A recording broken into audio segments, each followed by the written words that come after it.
जय विजय की कहानी। अपने पहले और बाद के जन्मों में कौन था रावण। सनातन धर्म में जय विजय की कहानी का बहुत ही महत्व है। पौराणिक ग्रंथों के अनुसार एक बार ब्रह्मा जी के मानस पुत्र सनक, सनंदन, सनातन और सनत कुमार भगवान विष्णु के दर्शन के लिए बैकुंठ धाम पहुँचे तो बैकुंठ के द्वारपाल जय और विजय ने उन्हें रोक लिया।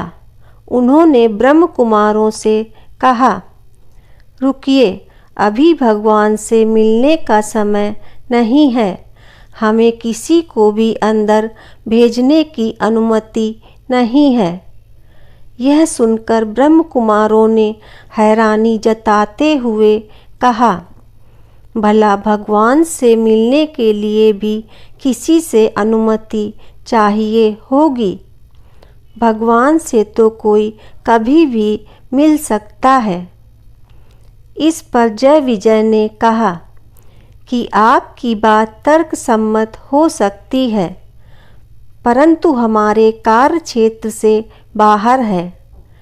इस क्षण हम आपको अंदर जाने की अनुमति नहीं दे सकते।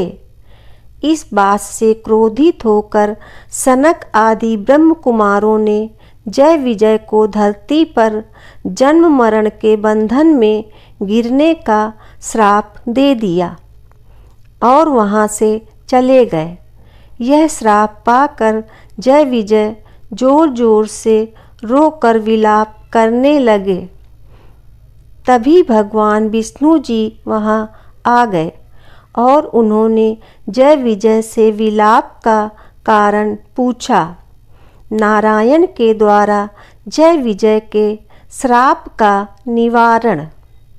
जय विजय ने भगवान को पूरी बात विस्तार पूर्वक बताई। भगवान विष्णु जी ने उनसे कहा कि मैं श्राप को शून्य तो नहीं करूँगा, क्योंकि इससे श्राप देने वाले का एवं उसके तप का अनादर होगा और कर्म चक्र भी बाधित होगा। परंतु तुम अपने स्थान पर अपना कार्य का वहन कर रहे थे, इसलिए मैं तुम्हें इस श्राप से शीघ्र मुक्त होने के 2 उपाय बताता हूँ। तुम अपनी इच्छा अनुसार कोई एक चुन लो। पहला, तुम दोनों धरती पर 7 बार मेरे भक्त के रूप में जन्म लो, या फिर 3 बार मेरे शत्रु के रूप में, और मेरे हाथों से अंत गति को प्राप्त हो। जय विजय ने हाथ जोड़कर धरती पर 3 जन्म लेने की बात स्वीकारी। इससे वो जल्दी अपने प्रभु की सेवा में लौट पाएंगे। और दूसरा, तीनों जन्म में प्रभु उनका वध करने आएंगे, तो उन्हें हर जन्म के अंत में प्रभु के दर्शन भी होंगे। भगवान विष्णु जी उनकी भक्ति देखकर मुस्कुराए और उनकी इच्छित 3 जन्मों के लिए तथास्तु कहकर चले गए। इसके बाद जय विजय अपने पहले जन्म में हिरण्याकश्यप व हिरण्याक्ष नाम के दैत्य बने। हिरण्याक्ष और हिरण्याकश्यप की कहानी। जब हिरण्याक्ष ने एक बार धरती को उसकी कक्षा से बाहर खींचकर ब्रह्मांडी सागर में छिपाने का प्रयास किया था, तब भगवान विष्णु ने वराह अवतार लेकर उसका वध किया और धरती को पुनः उसके स्थान पर स्थापित कर दिया। अपने भाई की मृत्यु से हिरण्याकश्यप को बहुत क्रोध आया और ब्रह्मदेव से कई तरह के वरदान पाकर वह स्वयं को अमर समझने लगा और भगवान की सत्ता को नीचा दिखाने का हर संभव कार्य करने लगा। यहाँ तक उसने अपने नारायण भक्त पुत्र प्रहलाद को भी सताना शुरू कर दिया। तब भगवान विष्णु ने नरसिंह अवतार लेकर हिरण्याकश्यप का वध कर दिया। रावण और कुंभकर्ण के रूप में जन्म। फिर जय विजय अपने दूसरे जन्म में रावण और कुंभकर्ण बने। इस जन्म में रावण लंका का राजा था और कुंभकर्ण उसका भाई।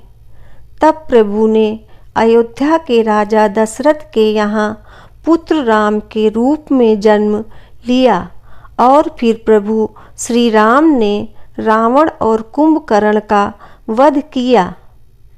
तीसरे जन्म में जय विजय शिशुपाल व दंतवक्र के रूप में जन्मे।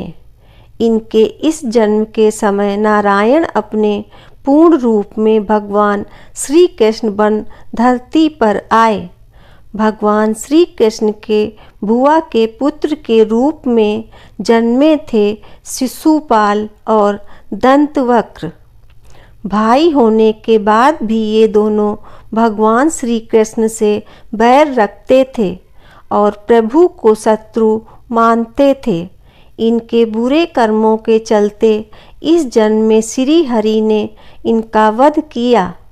इस प्रकार ये दोनों 3 जन्मों तक प्रभु के शत्रु के रूप में जन्मे और प्रभु के हाथों मुक्ति के बाद वे पुनः जय विजय के रूप में वैकुंठ लोक लौट आए। जय श्री कृष्णा। राधे राधे। दोस्तों, आपको यह कहानी कैसी लगी कृपया कमेंट करके ज़रूर बताएं। वीडियो पसंद आया हो तो लाइक करें और आगे की ऐसी ही कथा कहानी एवं जानकारी को जानने के लिए चैनल को सब्सक्राइब अवश्य करें। धन्यवाद।